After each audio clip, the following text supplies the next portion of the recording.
Leslie, how's your day going? Oh, today is very challenging. Oh no. That's why we're here to talk to you.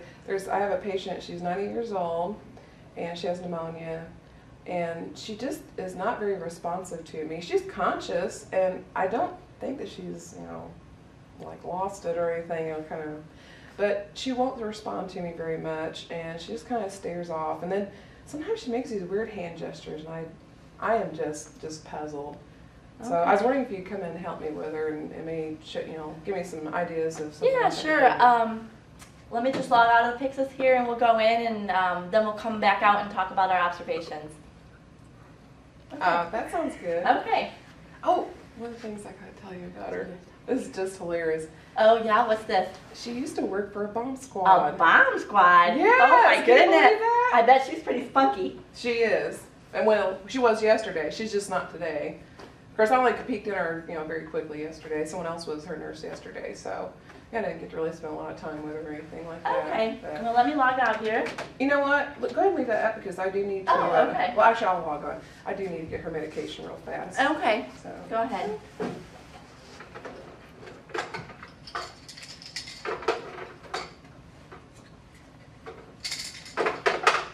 Okay. Oh, one other thing I need to tell you about her. Yeah. She's had an estrogen deficit for quite a long time. So okay, we'll keep that in mind. Okay.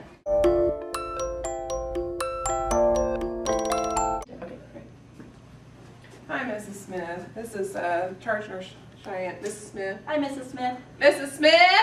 Mrs. Smith. This is the charge nurse. Oh, is something wrong with your mouth? Something's wrong with your mouth? See what I mean? She's just, I don't get it. I don't understand. Well, go ahead and do your patient care, and then we'll talk about our observations out of the desk. How's that sound? Okay. All right, I'm going to give you medicines. I'll raise your bed here. Oh, it's dark in here. They must turn the lights out earlier so you can take a nap, huh?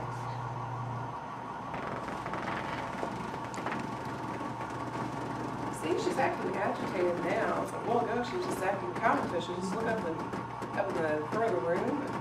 Well, just do your patient care, and we'll discuss our observations out of the nurse's station. How's that? Okay. Alrighty.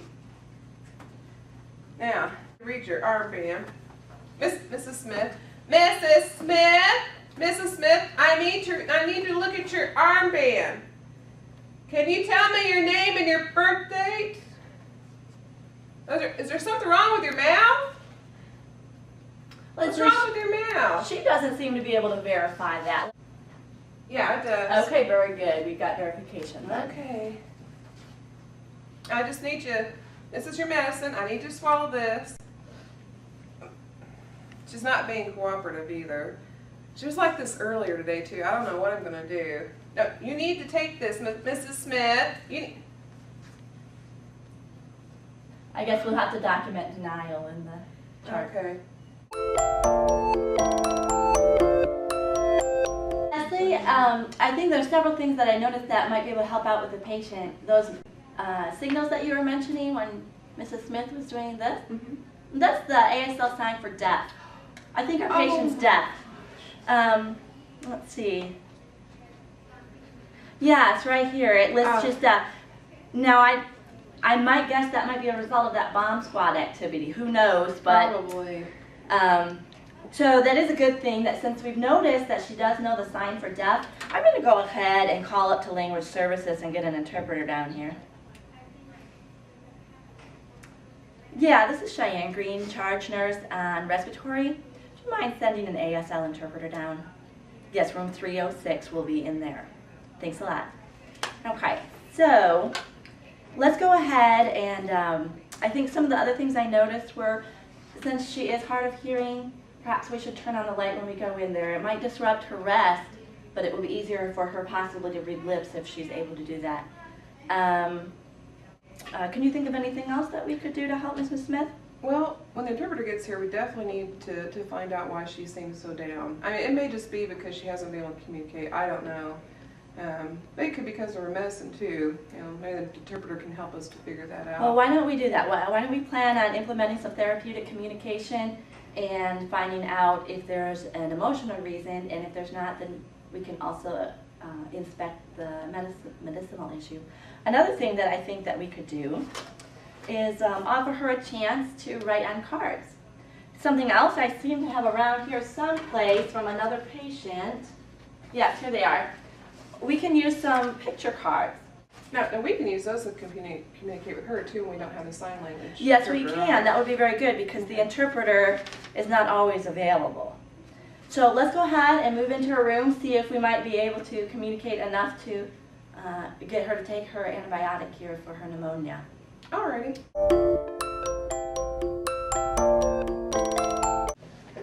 Here, let me turn the light on. Hello, Mrs. Smith. How are you? Very good. I'm Cheyenne, your nurse.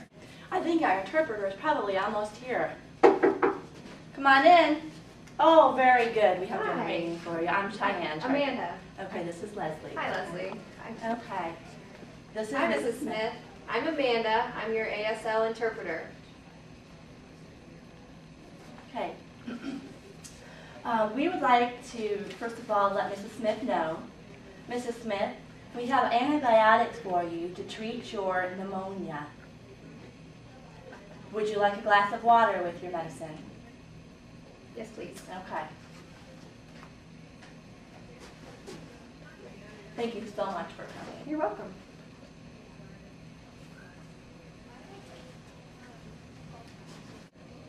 Okay. Ask her if she was really in the mom's club. Yes. For 50 years. Wow, how amazing. You must have a lot of good stories to tell. Well, Mrs. Smith, Leslie has been a little bit concerned because she's wondering if you're depressed or if you're lonely or how you've been feeling here in the hospital. You haven't had many visitors.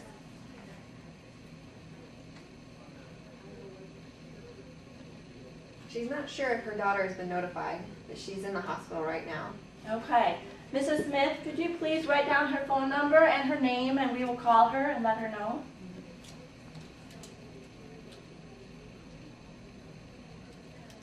Okay.